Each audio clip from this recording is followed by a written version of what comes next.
வானத்தையும் பூமியையும் படைத்த சர்வ வல்லமையுள்ள தேவனை ஸ்தோத்தரிப்போமாக. இந்த மார்ச் 7ஆம் தேதி முழுவதும் கண்ணின்மணி போல நம்மை பாதுகாத்து வந்த தேவனுக்கு நன்றி செலுத்துவோமா? கிருபையும் மகிமையும் நிறைந்த எங்கள் பரிசுத்தமுள்ள நல்ல தகப்பனே, ஸ்தோத்தரிக்கிறோம், துதிக்கிறோம் ராஜா. இரவு நேரத்திலும் உண்மை நோக்கி பார்க்கக்கூடிய கிருபையை கொடுத்ததற்காக நன்றி தகப்பனே. அப்பா, இந்த நாளிலும் உங்களுக்கு பிரியமில்லாத காரியங்களை செய்து உடைய இருதயத்தை துக்கப்படுத்தியதற்காக எங்களை தயவாய் மன்னியும் ஆண்டவரே. உமக்கு பிரியமான பிள்ளையாய் வாழ உதவி செய்யுங்கப்பா.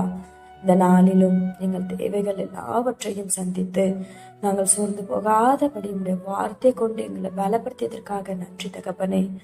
ஆண்டவரே, இந்த நாளிலும் நாங்கள் யாரையாவது மன்னிக்காம இருந்திருந்தா நீங்க எங்களை மன்னிச்சிருங்க இயேசுப்பா. ஒருவருக்கு ஒருவர் தயவாயும் மன உருக்கமாயும் இருந்து கிறிஸ்துவுக்குள் தேவன் உங்களுக்கு மன்னித்தது போல நீங்களும் ஒருவருக்கொருவர் மன்னிங்கள்னு சொல்லியிருக்கீங்களா ஆண்டவரே. அப்பா, உங்க வார்த்தைக்கு கீழ்ப்படிந்து வாழ உதவி செய்யுங்கப்பா. உண்மை போல எல்லாரையும் நேசிக்கவும் எல்லாரிடத்திலும் தாழ்மையாய் நடந்து கொள்ளவும் நீர் கற்றுத்தாரும். இரவு நேரத்தில் ஜெபிக்கிற ஒவ்வொருவரையும் ஆசிர்வதிங்கப்பா. அவர்கள் குடும்பங்களை நீர் பாதுகாத்து வழி நடத்தும். எங்கள் ஆவி, ஆத்துமா, சரீரம் முழுவதையும் உடைய கருத்திலே கொடுக்கிறோம். நீர் பொறுப்படுத்தி நீர் வழி நடத்தும். இயேசு கிறிஸ்துவின் இனிய நாமத்தில் ஜெபிக்கிறோம் எங்கள் ஜீவனுள்ள நல்ல பிதாவே, ஆமென்.